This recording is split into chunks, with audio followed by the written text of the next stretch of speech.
এবার একটু বেরোতে হবে। না কোনো প্ল্যান, না ভিড়ভাট্টা, শুধু রাস্তা আর আমি। আজকে সেরকমই একটা দিন, সুন্দর একটা রাইড আর একা বেরোনো। সামনে কি আছে জানি না, কিন্তু সেটাই তো রাইডের আসল মজা। আজকের রাইডটা কোনো গন্তব্যের নয়, আজকের রাইডটা নিজের সাথে একটু সময় কাটানো। বাতাস, রাস্তা আর মনের মধ্যে হাজারটা কথা, এই নিয়ে আজকে সুন্দর একটা জার্নি। আর এই সুন্দর জার্নি আমি শেয়ার করতে যাই তোমাদের সাথে। তো সবাইকে নমস্কার, থাপা রাইডে নতুন একটা ব্লগে তোমাদের সবাইকে স্বাগত। আমি অনুদেব, তোমাদের সাথে দেখা হচ্ছে আজকের এই সোলো মোটো ব্লগিংয়ে।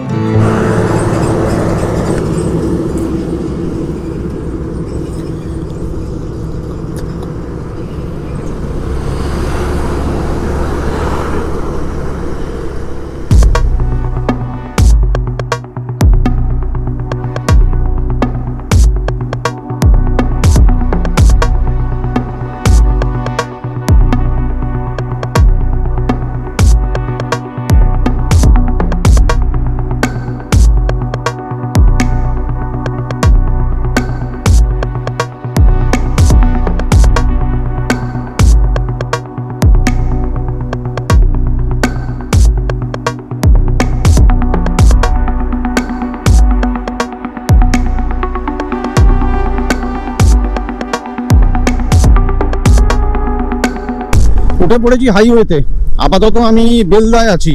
আজকে এরকমই একটা রাইড আমি করতে চাইছিলাম।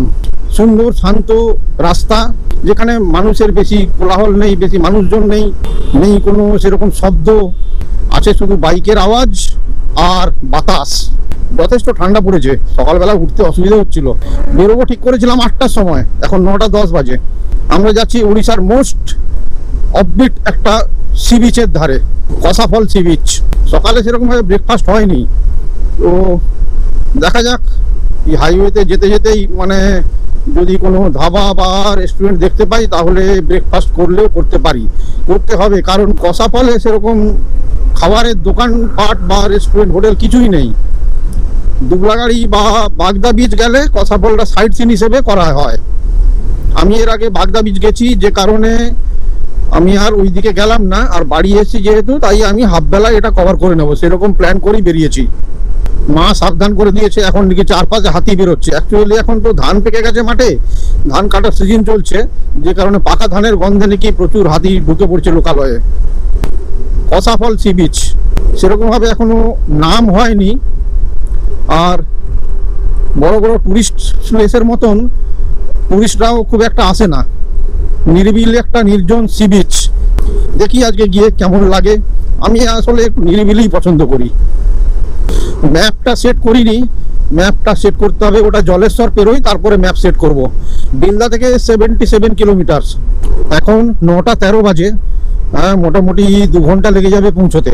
কলকাতা থেকে আসতে হলে কোলাঘাট, তারপরে জকপুর থেকে উড়িষ্যার রাস্তাটা ধরে নিলে জকপুর থেকে উড়িষ্যার দিকে সোজা হাইওয়েটা ধরে নিতে হবে। এটা হচ্ছে NH-16। আমি প্ল্যান করেছিলাম 8টার সময় বেরোবো, দিলে সব কিছু কভার করে মোটামুটি 1টা নাগাদ বাড়ি ঢুকে যাব। কিন্তু মনে হচ্ছে হবে না, বাড়ি ঢুকতে 2-2:30 বেজে যাবে। কারণ সকালবেলা উঠতে পারলাম না, আর এত ঠান্ডা পড়েছে এদিকে। কলকাতার থেকে এখানে মানে দ্বিগুণ ঠান্ডা। গ্রামের দিকে তো একটু ঠান্ডা হবেই। বাংলার পৌষ মাস, এরপর মাঘ।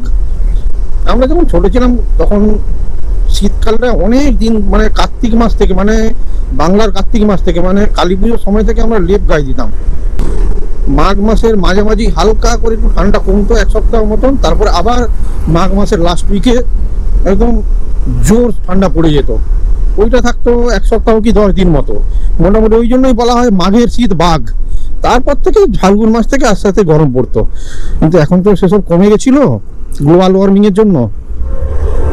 এই বছর একটু ঠান্ডা পড়েছে। বাড়ি এসেছি, মোটামুটি এই সপ্তাহটা বাড়িতেই থাকবো।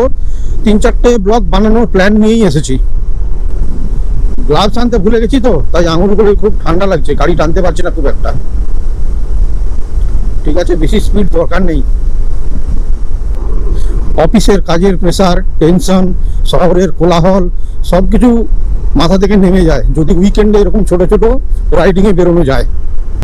2026-এ জানুয়ারি মানডে পড়েছে, 3টে ছুটি হয়ে যাচ্ছে। ভাবছি কোথায় যাওয়া যায়।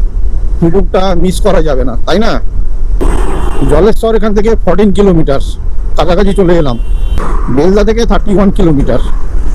সামনে বেরিয়েছে রাইডিংয়ে এনটর্ক নিয়ে। বড় বড় বাইক কেন, ছোট ছোট স্কুটার নিয়েও রাইড করা যায়, শুধু মনে জোর থাকা চাই, ইচ্ছেটাই আসল। সামনে জলেশ্বর টোলগেট। জলেশ্বর ঢুকে গেলাম তো, তাড়াতাড়ি ঢুকে গেলাম। টোলগেটটা পেরিয়ে আমি একটু দাঁড়াবো, দাঁড়িয়ে ম্যাপটা সেট করতে হবে। চলে এসেছি আমাদের জার্নির প্রথম টোলগেট। এরপরে আর কোনো টোলগেট আছে বলে আমার মনে হয় না আমাদের জার্নিতে।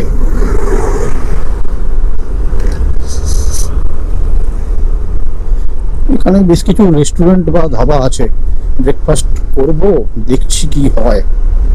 তেমন খিদে পাচ্ছে না, কিন্তু তাও ব্রেকফাস্ট করে নেই, কারণ এরপরে ছোট রাস্তায় ঢুকে গেলে আর কোনো হোটেল বা রেস্টুরেন্ট ধাবা কিছুই পাবো না। আর একটা জিনিস দেখলাম, অনেকেই কিন্তু স্কুটার নিয়ে রাইডিংয়ে বেরিয়েছে। এই ধারণাটা ভুল যে রাইডিংয়ে বেরোতে গেলে বড় বড় বাইক নিয়ে বেরোতে হবে, এই ধারণাটা কিন্তু ভুল।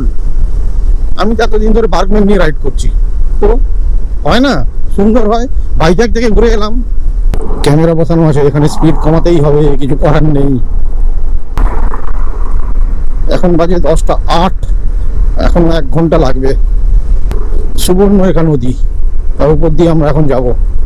এর আগে দাঁড়িয়ে আমি এখানে ভিডিও তুলেছিলাম, অন্য ব্লগে দেখিয়েছিলাম।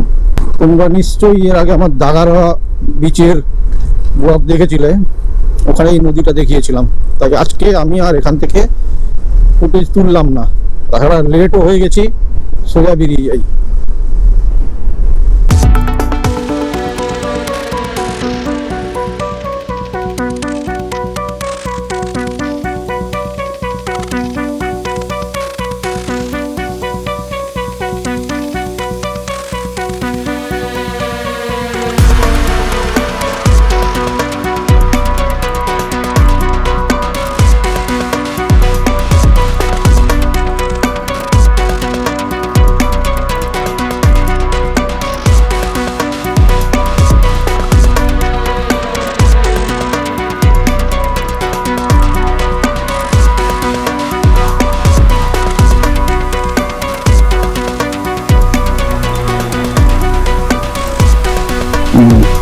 এখানে ব্রেকফাস্ট পাবে,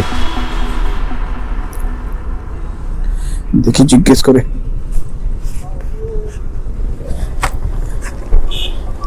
ব্রেকফাস্ট পাওয়া যাবে না? ব্রেকফাস্ট পাওয়া যাবে, কি আছে?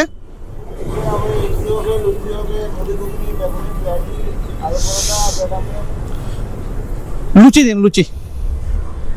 মোটামুটি জলেশ্বর থেকে অনেকটা ভেতরে, অনেক কষ্টে রাস্তার ধারেই একটা রেস্টুরেন্ট খুঁজে পেয়েছি, হোটেল গরমা গরম। এখানে আমি লুচি দিতে বললাম, ঠিক আছে, লুচি বা ডিম টোস্ট এগুলোই খেয়ে নিতাম ব্রেকফাস্টে। কিন্তু লেট হয়ে গেছি, 10টা পেরিয়ে গেছে, এখন 1 ঘন্টার থেকে প্রায় 1 ঘন্টা লাগবে পৌঁছতে।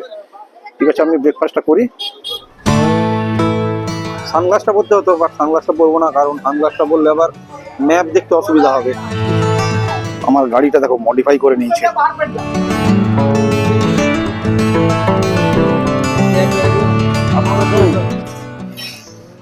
এসে গেছে আমার লুচি।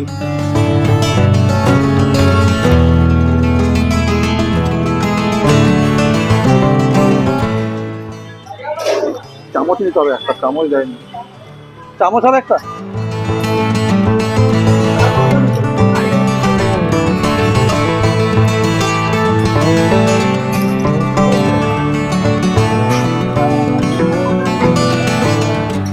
ওই কাজ চালানোর মতো আর কি। এরকম জায়গায় গেলে বাড়ি থেকে খাবার নিয়ে আসাটাই ভালো।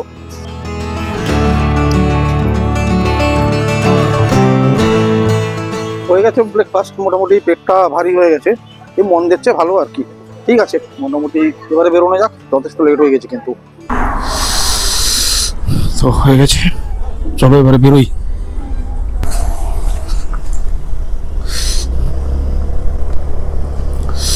এখনো গুগল ম্যাপ যেটা দেখাচ্ছে 1 ঘন্টা 5 মিনিট লাগবে।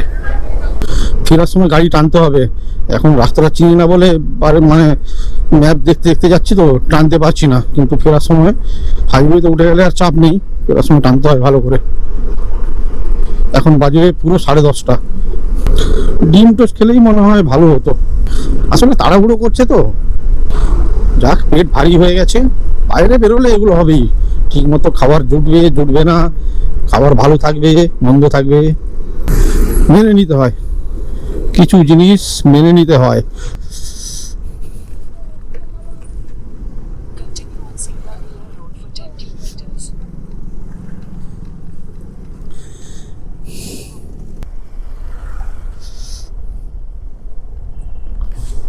এই জায়গাটা হচ্ছে বস্তা। অ্যাকচুয়ালি উড়িষ্যা তো, সব উড়িয়া ভাষায় লেখা আছে, পড়তে পারছি না। একটা জায়গায় দাঁড়িয়ে একটু ইংলিশে দেখলাম লেখা আছে বস্তা, বাট এই মোড়টা কি মোড় সেটা বুঝতে পারলাম না। পুরো জায়গাটার নাম বস্তা।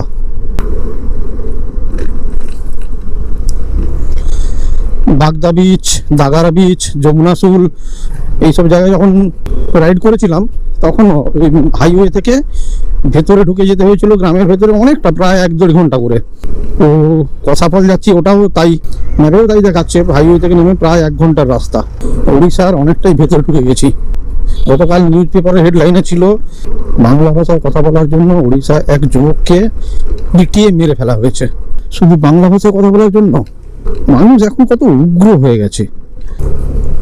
এখানে একটা মন্দির, এদিকে যেটা দেখতে পাচ্ছি গ্রামগুলো খুব ছোট ছোট, জনসংখ্যাও খুব একটা নেই, জঙ্গল ঝোপঝাড় এইরকম। এই গ্রামে প্রচুর মাটির বাড়ি দেখতে পাচ্ছি, কত বছর মাটির বাড়ি দেখিনি। আমি নিজেই মাটির বাড়িতে মানুষ হয়েছি, বড় হয়েছি, বাট কত বছর মাটির বাড়ি থেকে ডিটাচ। গুগল ম্যাপ যেটা দেখাচ্ছে এখনো 35 মিনিটস লাগবে।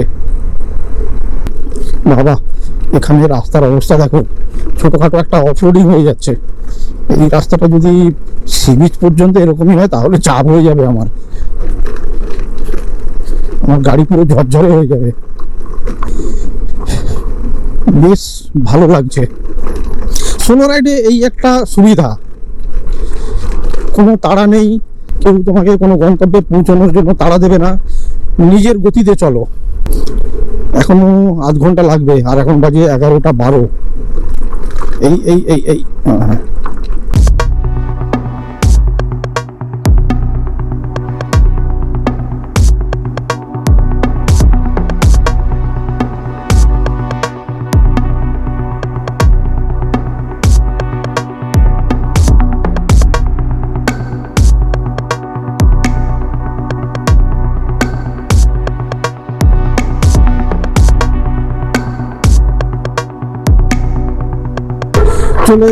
চলে এসছি কাছাকাছি চলে এসছি, আর 2 মিনিট লাগবে দেখাচ্ছে। বাবা, উড়িয়ায় গান হচ্ছে, একই কত বছর দাগারা বিচ এসেছিলাম, পুরো একই লাগছে, সেই ঝাউবন, কোনো দোকানপাট নেই। দেখি সামনের দিকে কতটা টু হুইলার নিয়ে এগুলো যায়, দেখি যতটা ম্যাক্সিমাম যাওয়া যায় ততটা এগিয়ে তারপরে টু হুইলার রাখবো, পার্ক করবো। পিকনিক টিকনিক হচ্ছে মনে হয়, এই জন্য নোংরা করে দিয়েছে পুরো। You have arrived. চলে এসেছি, লোকজন কম, নিরিবিলি, বেশ সুন্দর।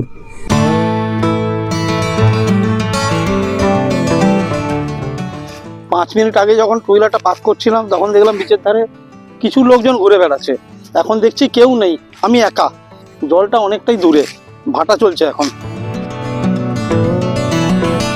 কি সুন্দর নিরিবিলি। আর একটা জিনিস, এখানে সামনের দিকের ঝাউ গাছগুলো না মানে কৃত্রিমভাবে প্ল্যান্ট করা হয়েছে, ভালো। চলে এসেছি একদম বিচের কাছে। ঢেউগুলো খুব একটা বড় নয়, কিন্তু জলটা বেশ পরিষ্কার পরিচ্ছন্ন, বিচটাও পুরো পরিষ্কার, মোটামুটি শামুক ঝিনুক এগুলোও নেই। সামনে কিছু দূরে গেলে দাগারা বিচ, ওখানে কিন্তু প্রচুর ঝিনুক পাওয়া যায়, সমুদ্রে পুরো ঝিনুক ভর্তি পড়ে থাকে বিচের ধারে। এদিকটা ঝিনুক তেমন নেই, পুরো মানে বিচটা পুরো পরিষ্কার, কিন্তু এতটা নিরিবিলি, মানে গ্রুপের সঙ্গে না এলে পুরো বোর হয়ে যাবে এটাই। আর খাবার দাবার আনতে হবে, এখানে কোনো দোকান, খাবার, হোটেল, রেস্টুরেন্ট কিচ্ছু নেই। ওই যে বললাম যেটা আর কি, দাগারা বিচ বা বাগদা বিচ এলে তখন এইগুলো হচ্ছে এই কথাবল এরিয়াটা হচ্ছে সাইট সিন হিসেবে করা হয়। এখানে মানে সমুদ্রে চান করবে সেই আশা নিয়ে এলেও হবে না। নেমেছে দু একজন। আরেকটা জিনিস কি, দাগারা বিচে গতবারে এসে বিচের উপরে টু হুইলার চালিয়েছিলাম, কিন্তু এখানে মানে চাপ আছে, সামনে পুরো বালি আছে, ওই বালির উপর দিয়ে নিয়ে আসা যাবে না, টু হুইলার নিয়ে আসা যাবে না বালির উপর দিয়ে। তবে যাই হোক, এরকম একটা ট্রিপ বেশ ভালো লাগছে, এক বেলার জন্য পুরোপুরি ঠিক আছে। হ্যাঁ, আরও তাড়াতাড়ি আসতে পারতাম, রাস্তার যে অবস্থা দেখলাম ওই রাস্তা দিয়ে আবার ফিরতে হবে। এখন প্রায় 12টা বাজতে যায়।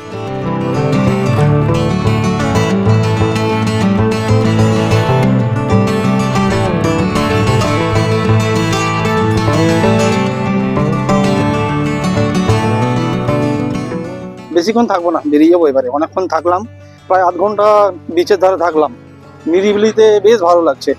তবে আর একটু আগে আসতে পারলে ভালো হতো, এখান থেকে মানে যেতে ইচ্ছে হচ্ছে না। তবে কি একটা জিনিস কি, আশেপাশে ক্যাম্প হওয়া খুব দরকার আছে, এত সুন্দর জায়গা, এখানে ক্যাম্প নেই কেন, এটাই একটা আশ্চর্যের।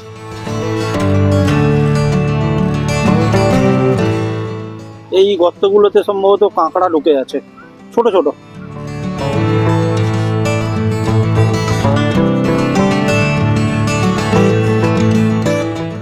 অনেক দূরে বোট দেখা যাচ্ছে, অনেক দূরে।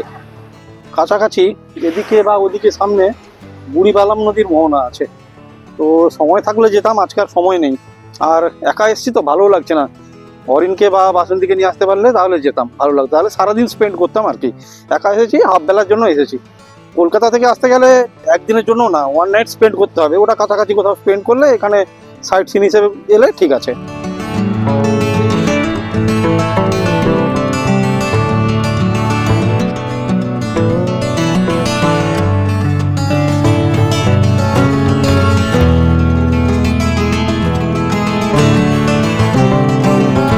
এবারে এগোনো যাক বাড়ির দিকে। বাড়িতে চাকা স্লিপ করছে। মেলা হচ্ছে এখানে, মেলা হচ্ছে, মেলা হচ্ছে বা হবে বা শেষ হয়ে গেল এরকম কিছু একটা।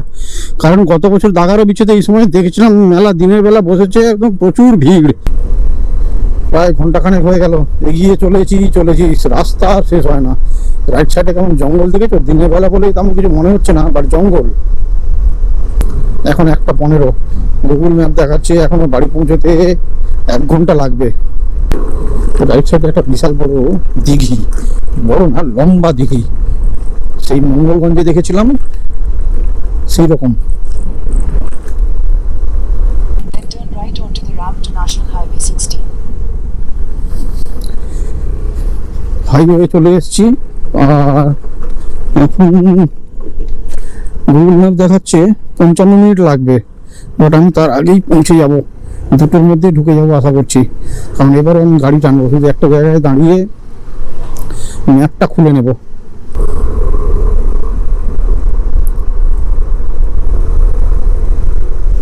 হয়ে গেল।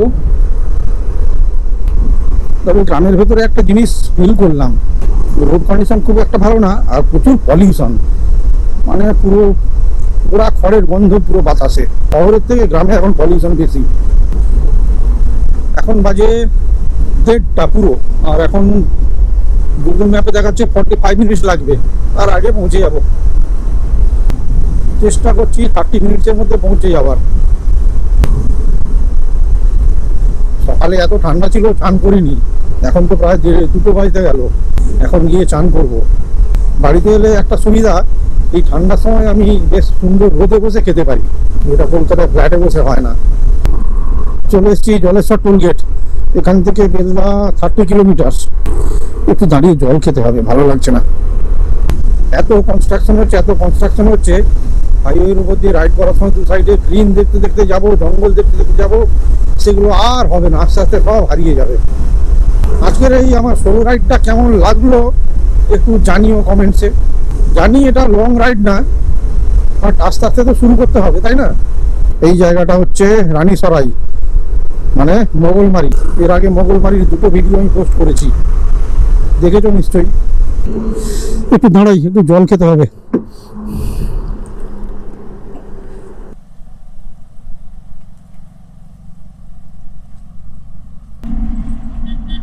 2টো বেজে গেছে, আর বেলদা ঢুকে গেছি, আর 5-7 মিনিট লাগবে বাড়ি পৌঁছতে।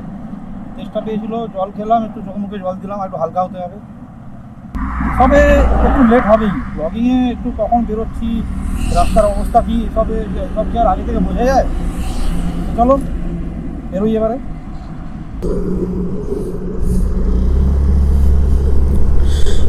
টাইম হয়ে গেছে 2:06।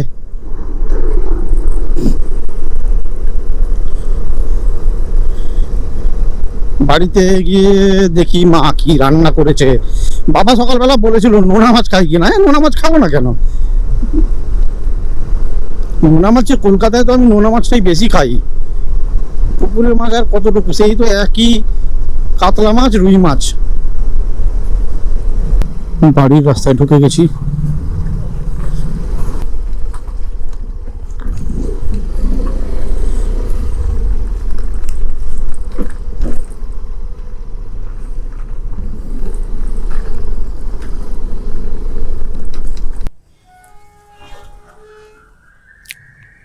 এই ছিল আজকের ভ্রমণ। ভ্রমণ মানে শুধু ঘোরা নয়, ভ্রমণ হচ্ছে কখনো কখনো নিজের ভেতরটাকে হালকা করার জন্য হয়। কসাফল সি বিচ খুব নিরিবিলি, শান্ত, লোকজন নেই, কোলাহল নেই, শুধু সমুদ্র আর একটু একা থাকার সুযোগ। এই সোলো রাইড আমাকে আবার মনে করিয়ে দিল নিজের সঙ্গে সময় কাটানোটা খুব দরকার। সবসময় কথা না বললেও চলে, শুধু বসে থাকা, ঢেউ দেখা, এটুকুই অনেক। এই রাইডটা খুব একটা লম্বা ছিল না, কিন্তু মাথার ভেতরটা হালকা করে দিল।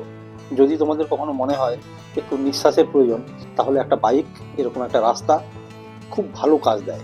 তাহলে এই ব্লগটা এখানে শেষ করছি। যদি ভালো লেগে থাকে তাহলে একটা লাইক দিও, আর এই সাফারির চ্যানেলে যদি নতুন হও তাহলে একটা সাবস্ক্রাইব করে দিও। তাহলে দেখা হচ্ছে নতুন একটা রাস্তায়, নতুন একটা জার্নিতে, নতুন একটা গল্পে। এই ব্লগটা এখানে শেষ করছি। ভালো থাকবে সবাই, নিজের খেয়াল রাখবে। টাটা।